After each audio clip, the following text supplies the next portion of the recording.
இந்த வீடியோவில் உங்களோட ப்ரிடிகேட்ஸ் அண்ட் குவான்டிஃபையர்ஸ் டாப்பிக்கில் இருந்து 2 மார்க்ஸில் கேட்டிருந்த கொஷின்ஸ்லாம் எடுத்து கலெக்ட் பண்ணி போட்டிருக்கேன். இது எல்லாமே உங்களோட யூனிவர்சிட்டி எக்ஸாம்ஸில் கேட்ட கொஷின் தான். ஓகேவா? ஸோ இங்கே என்ன கொஷின் பாருங்கள். Let q of x, y, z denote the statement x plus y equal to z. Defined on the universe of discourse z. இங்கே யூனிவர்ஸ் ஆஃப் டிஸ்கோர்ஸ்ன்றது டொமைன். இங்கே டொமைன் வந்து என்னது இசட். அதோட இந்த எக்ஸ் ஒய் இசட் எல்லாமே இன்டீஜர்ஸாக இருக்கும். இசட்டை வந்து நம்ம அதாவது செட் ஆஃப் ஆல் இன்டீஜர்ஸை தான் கேபிட்டல் இசட்னு டினோட் பண்ணுறோம். அப்போது இந்த எக்ஸ் ஒய் இசட்ன்ற இந்த நம்பர்ஸ்லாம் எதுலேருந்து எடுக்கிறோம்? இன்டீஜர்ஸ், அதாவது இசட்லேருந்து எடுக்கிறோம். இது எல்லாமே இன்டீஜர்ஸ். ஓகேவா? நம்மளோட டொமைன் இங்கே செட் ஆஃப் ஆல் இன்டீஜர்ஸ். ஓகேவா? What are the truth values of the proposition q of 1, 1, 1 and q of 1, 1, 2? இந்த propositionக்கான truth values என்னன்னு கேட்குறாங்க. ஓகேவா? So what is given? q of x, y, z is equal to x plus y equal to z. Now q of 1, 1, substitute பண்ணுங்க. xக்கு 1, yக்கு 1, zக்கு 1 போட்டால் 1 plus 1 equal to 2 equal to 1 வருது. இது வந்து false statement இல்லையா? அப்போது இந்த ப்ரப்போஷனுடைய ட்ரூத் வேல்யூ வந்து falls. ஓகேவா? அடுத்தது q of 1, 1, 2 என்ன வரும்? 1 plus 1 equal to 2. ட்ரூவா? அப்போது ட்ரூ. ஸோ இந்த ப்ரப்போஷன்ஸோடைய ட்ரூத் வேல்யூஸ் தான் கேட்டிருந்தாங்க. Truth values means whether it is false are true அதுதான் கேட்டிருந்தாங்க. ஸோ ஃபஸ்ட்டு ஸ்டேட்மெண்ட் வந்து ஃபால்ஸு, செகண்ட் ஸ்டேட்மெண்ட் ட்ரூ. இது போலவே இன்னொரு எக்ஸாம்பிள் பார்க்கலாம். If the universe of discourse consists of all real numbers. அப்போ இங்கே நம்மளோட டொமைன் என்ன? டொமைன் வந்து set of all real numbers. ஓகேவா? அண்ட் if ரெண்டு ஸ்டேட்மெண்ட்ஸ் கொடுத்துருக்காங்க. p of xன்றது x greater than or equal to xன்றது p of x, q of xன்றது x square greater than or equal to xன்றது q of x. ஓகேவா? then determine the truth value of for all x p of x implies q of x. இந்த ஸ்டேட்மெண்ட்டோடைய truth value கேட்குறாங்க. ஓகேவா? So இது என்னது? For all x P of எக்ஸ்ன்றது என்ன? X greater than or equal to 0வாக இருந்ததுன்னா எக்ஸ் ஸ்கொயரும் greater than or equal to 0வாக தான் இருக்கும். இதானே அவங்க கொடுத்துருந்த ஸ்டேட்மெண்ட். ஆமாம், இது வந்து எக்ஸ் வந்து greater than or equal to 0ன்னு இல்லை. எக்ஸ் எந்த நம்பராக இருந்தாலும் எக்ஸ் ஸ்கொயர் வந்து என்னது? அதாவது எக்ஸ் எந்த ஒரு ரியல் நம்பராக இருந்தாலும் அதை ஸ்கொயர் பண்ணும்போது கண்டிப்பாக அது positive greater than or equal to 0வாக தான் இருக்கும். இது எல்லா நம்பர்ஸ்க்குமே true. In particularly if x greater than or equal to 0 வந்துன்னா தென் எக்ஸ் ஸ்கொயரும் greater than or equal to 0 தான். This is true for all x. எல்லா எக்ஸுக்குமே இது ட்ரூ தான் இல்லையா? அப்போது இந்த ஸ்டேட்மெண்ட்டோடைய ட்ரூத் வேல்யூ ட்ரூ. ஓகேவா? அடுத்தது இன்னொரு எக்ஸாம்பிள் பார்க்கலாம். ஸோ இந்த எக்ஸாம்பிள் பாருங்கள். If Avinash is not in a good mood or he is not busy. If Avinash is not in a good mood or he is not busy. ஓகேவா? Then he will go to New Delhi. Either அவன்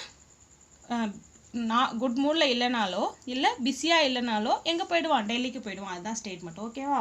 இப்போ இந்த ஸ்டேட்மெண்ட்டை என்ன மாற்ற சொல்லியிருக்காங்கன்னா give சிம்பாலைஸ் the statement. அதான் question. நான் எழுதாமல் விட்டுட்டேன். சிம்பாலைஸ் த ஃபாலோயிங் ஸ்டேட்மெண்ட். இப்போ இந்த ஸ்டேட்மெண்ட்டை நம்ம சிம்பாலிக்காக மாற்ற போகிறோம்.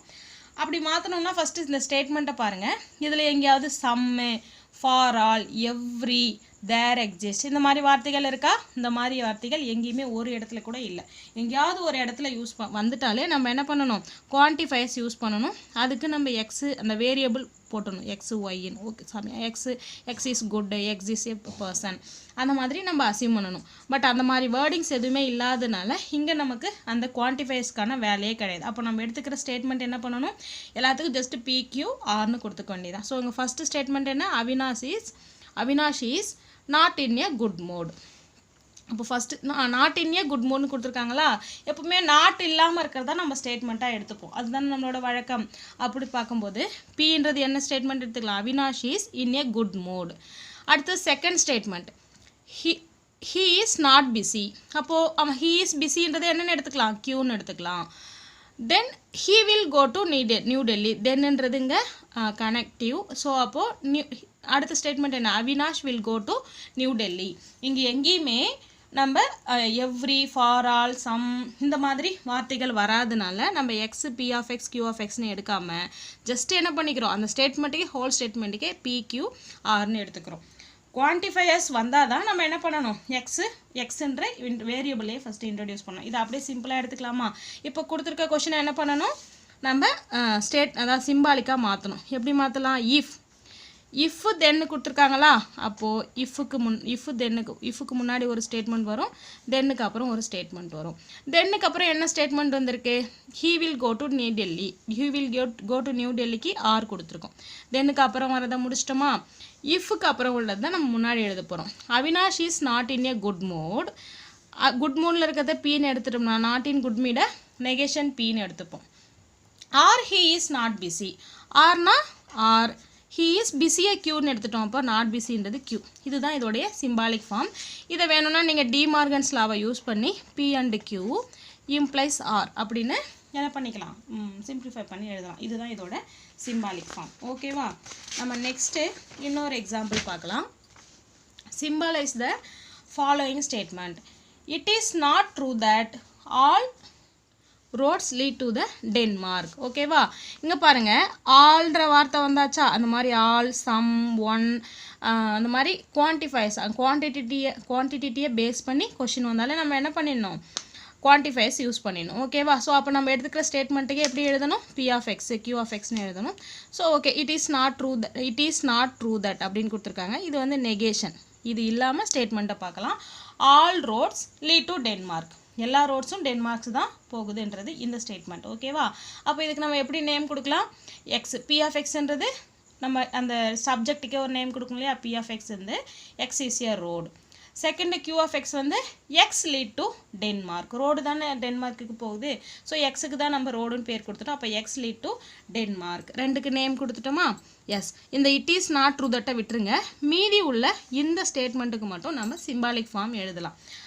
ஆல் ரோட்ஸ்ன்னு சொல்லிட்டாங்களா, அப்போது ஃபார் ஆல் போட்டால் உள்ளே நம்ம இம்ப்ளைஸ் போடணும்னு சொல்லியிருக்கேன் இல்லையா. அதாவது இது எல்லாம் இப்படி இருக்குது, ஈஸு, ஆர், லீட் டு, இந்த மாதிரி இடத்துக்குலாம் இம்ப்ளைஸ் போடணும். என்னது, for all if X is a road then it will go to Denmark. அதான மீனிங். அப்போது for all X R of X is a road then it will lead to Denmark. ஓகேவா? இதுக்கான statement. But it is not true that அப்படின்னா என்னது, negation of இந்த statement என்னன்னு கண்டுபிடிக்குது, எப்படி இருக்குன்னு போட சொல்லியிருக்காங்க.